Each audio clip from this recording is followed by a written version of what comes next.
What? It's a backdoor pilot that's also a front door pilot, if you think about it. You're coming in the back and the front. Hey guys, welcome to Kristen Katie Read. I'm Kristen. I'm Katie. And we like to Read.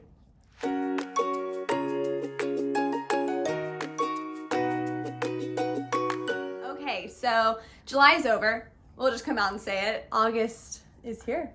And it will most likely slip away. Incredible.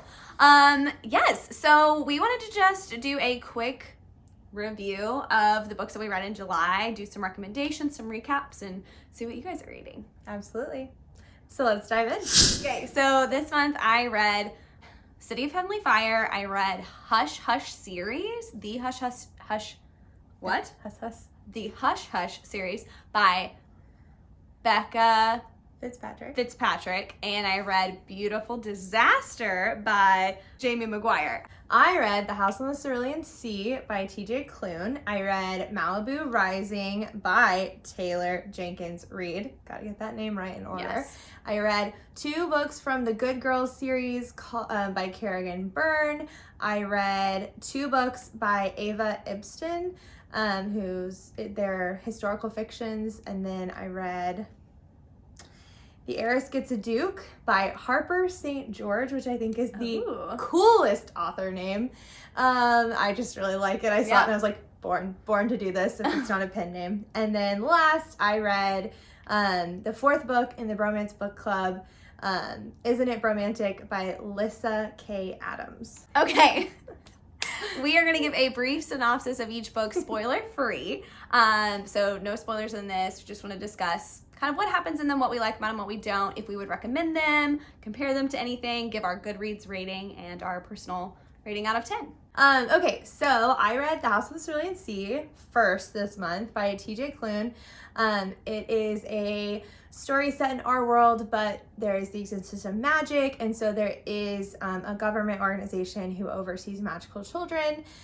You follow a overweight 40-year-old guy who's just thinks he's invisible in his life, and he is assigned to travel to the most dangerous orphanage in the system, and what he finds there is not what he expected.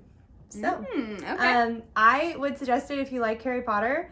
The protagonist is 40, but it's definitely, in my opinion, written for a younger audience.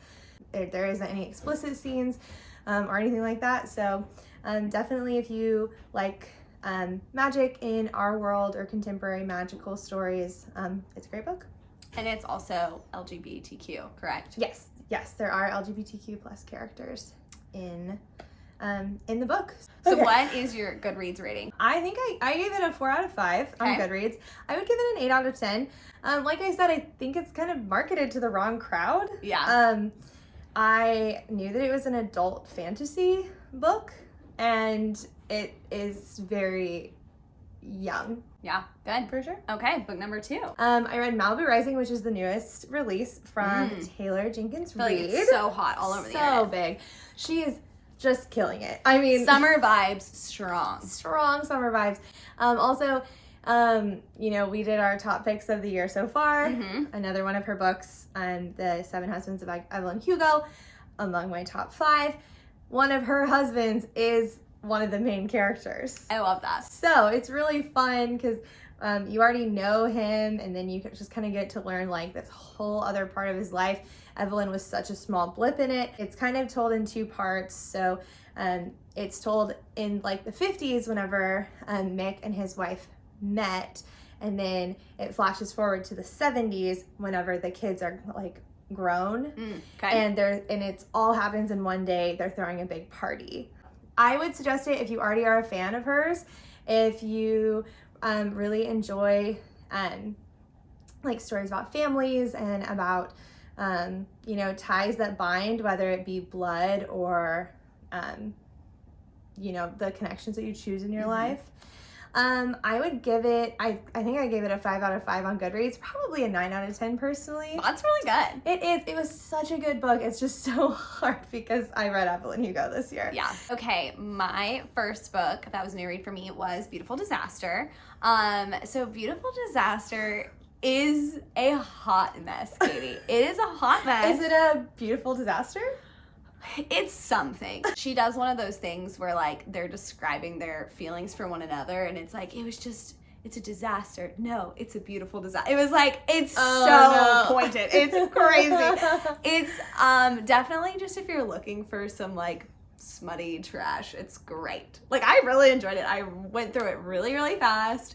I would definitely say if you are a fan of the After series, this is just like that. So the biggest differences is that this is a solo book. It's much shorter, and so it progresses really fast. But essentially you have a bad boy, Travis. Love a bad boy. Yes, who fights for money. He doesn't just, well, he does beat people up when he's angry, but he fights to make money to pay for school. Wow. He's like the bad boy on campus. Every girl wants him. And oh, so weird, he's in a fraternity. What? What? I used to really love like high school romance books, but I appreciate college more because like the parents, they're living on campus. Right. And it can be like a little bit more adult with like hooking up and stuff. And like it's acceptable to be drinking and things like that. Yeah, and it's like your first time out from under your parents' eyes. So it's a little bit easier to make. For sure. But like they're still making like child choices where it's like it's still believable and acceptable to be like making the wrong choice, or it's like when they get older it's like, okay, you're an adult, you can't be doing this all the time kind of a thing. So it's that perfect like edge right now that I'm really enjoying this age group. Our main character, her name's Abby, and she's kind of like a quiet nerdy girl on campus. Her best friend's name is America. And she's like, they went there for her to get away from something. I think she's from like Wichita, but she has hints that there's a secret past, and you know I love that. Ooh. What is she escaping from? Oh my gosh. So she's the only girl that has never liked him. Every other girl's always loved him, so obviously that makes him like her. It's that trope. Oh, yay. Yeah. It just moves really fast. Yeah. Like this is all within a semester, like one school semester. So it like the end results are very shocking. So I don't want to spoil anything, but it's just a very fast-paced moving relationship. So she loses a bet to him, and the bet is that like she has to come live at his apartment for a month. It makes no sense. I really love things where people are just like crazy. So I would recommend this book if you like just crazy people who are like, they're everything in the world to me, just really over the top, and make bad choices along the way. This is the book for you. Wow, you heard it here first. This is the book for you. So I would give it, oh God, this is going to make me sound so bad. I would give it a 4 out of 5. You heard it here first, people. You heard it here first. But I'm going to go ahead and say an 8 out of 10. I was going to say a 7 out of 10. I don't know. I'm going to go 7 out of 10. It's more realistic. A 7 out of 10. I need to relax. I'm getting hyped up talking about it. But yeah, that was my first book. Give us some more sophistication, please. I can't. The next books I read were romance novels. Incredible. Tell us everything. Called the Good Girls series. Yes. So, okay, so this was super confusing. I read a book with 2 titles, parts of 2 different series. Kerrigan Byrne. What up? It was so confusing because I actually, in fact, started the other series that this book is from. It's from the Victorian Rebels series. This is the historical fiction? No, this is this is the romance. Remember? But not set in the Victorian. Book 7. It's called A Dark and Stormy Night with a K. Book number 7. I love that. It is also called Seducing a Stranger, The Good Girls, book number 1. Yikes. What? It's a backdoor pilot that's also a front door pilot, if you think about it. You're coming in the back and the front. Are you upset that you read that one first? Like, do you want to go back and read 1 through 6 of the other series? No, because I mean, it does spoil some stuff. Yeah. That's But a lot of books for a romance series. 7. I know, and there's even more in Victorian Rebels after this one. So it's very confusing. I was very confused. I've only read books 1 and 2 from the Victorian Rebels, and then I was going to start the 3rd one after I finished this series. Yeah. And I didn't realize until I started that the main guy is in the very first book. He's the police officer around all of these criminals. And so So it's very, very weird. Seducing a Stranger, not my favorite book. I think I gave it like a 3 out of 5, which for me, I really had to like be whatever about it. But decided to keep going. But I decided to keep going because it ends on a cliffhanger with her older bitchy sister, whom I always love. If a girl is a bitch in the first book, she's got a good story arc coming up. Yeah. So the second book follows her older sister in a cliffhanger event of the first one, and she was my favorite character because she was awful in the first book. And so the second book is Courting Trouble. Okay. So I really liked the second book a lot. This is the one that you should pick up on. Well, I guess you have to read the first one. It is they were like young lovers, and then she had to like break his heart so that he could have a full life without her. So that's like my favorite trope ever. Love that. Love that. I love it. And so I love when there's something keeping them apart. Yes, like something actually keeping them apart. Yeah. It wasn't miscommunication. It wasn't anything like. I really liked how this book unfolded, and I liked both the main characters in it. I gave this book a 5 out of 5. Wow. 9 out of 10 for me. Really like everything that I wanted to have happen happened. And I was just like, wow, I don't know if I can go on. Because I already don't really like the third one, but we'll see. Okay, guys. The next books that I read were the Hush Hush series. There are 4 books. Hush Hush, Crescendo, Silence, Finale. Okay? Quick cue. Why are those the titles? That's a great question. It's not about, she's not a theater major, or it's not about Katie, being quiet or here's getting louder. I don't really understand. Maybe if I thought about it more, maybe there is a very clear message, but like he is a fallen angel, and that's the only person I'll tell you, because there's a bunch of other characters who what they really are is revealed later, so I don't want to spoil any of that. But basically, he has to keep, if he's going to be interested in a human, he has to keep that hush hush. It's forbidden. So maybe that's why it's called that. I don't know. Keep it on the DL. And then Finale is the last one. I really don't know. Oh, okay. So the second one is Rising Action, and then the third one, she like has amnesia and forgets all of her memories. So maybe that's why. This series is not super complicated, but then sneakily is really tricky. And what I mean by that is I listened to it on audiobook, and it's like, oh, this is pretty basic, like I don't need to follow along. And then all of a sudden, out of nowhere, it'll be like, here's a big exposition chapter of something that happened like 100 years ago with a bunch of names you don't know. So it's one of those books where a lot of characters have other names from different time periods. So it gets a little bit confusing. This book is born out of the Twilight era, you guys. Like, just kind of the levelness of like what the girls do and what the guys do. It's very early 2000s. I think if it were to be written today, it'd be like slightly different. So you've got your fallen angels, you have your archangels, archangels. You have your Nephilim, which are half human, half fallen angel, and they're like not how you think of Nephilim if you've read the Shadowhunter series at all, and then humans. So it's one of those things where like there's actually a lot she could do with this world, but it mainly breaks down to where like sometimes it literally doesn't matter if they're a fallen angel or Nephilim or any of that. It just comes down to like basic high school relationship stuff and life stuff. We'd be like, okay, like we're fine, everything's fine. The next day it's like, I don't know if we're fine, and it's like, oh my god, it's exhausting. It's an exhausting book. And you read 4 of them. And I read 4 of them in a span of like 4 days. They're very easy, light reads. It reminds me of in Vampire Diaries, the show, I haven't read the books, and Beautiful Creatures, when you have like your characters who are like several hundred years old, when you see like flashback scenes of like wars and things like that, you see flashbacks and scenes like that in this, and you're kind of left wondering like, why are these really old people that have all of these lives all of a sudden willing to throw away their whole life for a girl that's like 15? It's that exact same situation. So if you can overlook that in those other stories, you can overlook it here. I just think those other stories do it better. Yeah. Okay, so overall, what would your ranking be? I like how it wraps up. I'm going to go with an average. Okay. Which I'm going to say 3 out of 5 and 7 out of 10. It's just an average series. If I'd read this 10 years ago, it definitely would have been higher. I think if I read it again, which, dear Lord, I don't know why I would, it's going to be lower.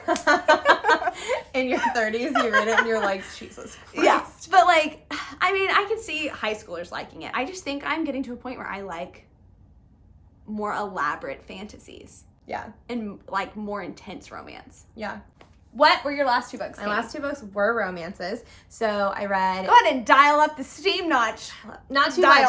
Not too much, because they're not as steamy as the romances we normally read. Okay. But The Heiress Gets a Duke, Harper St. George. It's the first book in a series. I'm already really into this style. I've been trying to read this book for a long time, and then I'll read a page and then be like, Outer Banks just came out, or something like that. Boom. You know what I mean? Yeah. Like, it's just always something got in the way, and then I was on vacation and I took it with me and I like steamrolled through it. Okay. I really liked it. It's on the cusp of the new century, so it's like early 1900s, and our main character Downton Abbey era? Love that. Yes. So it's right around the time that like people in like nobility in England has royally messed up their farming, and they're all looking for rich wives. Yeah. So she is a rich woman. She's a very, very wealthy heiress from America, and she's actually like runs their iron business with her dad. So she is like, I'm never getting married. I obviously have a plan. But her parents are seeking a title. So it's a little bit of, I mean, it is very interesting because marriage symbolizes everything that would take her life away. So it's really interesting, like just like the balance of I am falling in love, but do I have to lose my life over it? Yeah. Kind of a thing. Really good. 4 out of 5 on Goodreads. 8 out of 10. And then the last book I read, one of my favorites of the month, Isn't It Romantic, from the Bromance Book Club. She wasn't even gonna write a book about this character. Oh, wow. But like everyone's in love with him. Wow. So he's called the Russian. His name is Vlad. So he's in some of the other books. Yes, he's in all the other books. He's like instrumental in everyone else's love Oh, well, story. of course we need to get him his own story. Yes. So in all the other books, he is just like very much a supporting role, but he's like a main founder of the Bromance Book Club because he wants to be a better husband to his wife, Elena, who no one's ever seen. Oh. So in this book, you find out that you've never seen her because they have a marriage of convenience. Oh. So so then you also find out that they are, in like the first chapter, they're actually like childhood best friends. Okay. So whenever he became a hockey player in America, he offered to marry her so that she could come live in America and like go to journalism school. So. And he loves her. Right. Okay. Love that. So in the very beginning of the book, you find out that he asked her if they could have a real marriage, and she asked for a divorce. Oh. So the book love that. unfolds as, why does she want a divorce? They obviously care about each other. They're childhood best friends, like into their teen years. And then she has her own story, totally away from Vlad, about her own past. And that kind of helps us piece together her life. Obviously, the boys from the other books are in it because they're fantastic. That's nice. And then it's kind of like a last hurrah with everybody. I don't know. I don't know if it's going to be the last one. No one was Interesting. really set up the way that other books have. Uh-huh. But that's not to say that we won't see other people Yeah. in like another one. But I also love this. In this book, there's the introduction of the loners, which are ladies who live in Vlad's neighborhood who are divorced or widowed. Wow, that's her next series. I know, I love them. I love that. So I hope that the loners get their own spinoff because they're fantastic. Yeah. And so they get together with the Bromance Book Club to help get Vlad and Elena together. That's incredible. What's your rating? 5 out of 5. 10 out of 10 10. out of 10. It was a knockout. Top of the charts. Top of the charts. She really killed it with this one. This is probably my favorite one of the series. That's amazing. Yeah. Okay. Well, that wraps up our July. We're well into August. Stay incest free. Bye.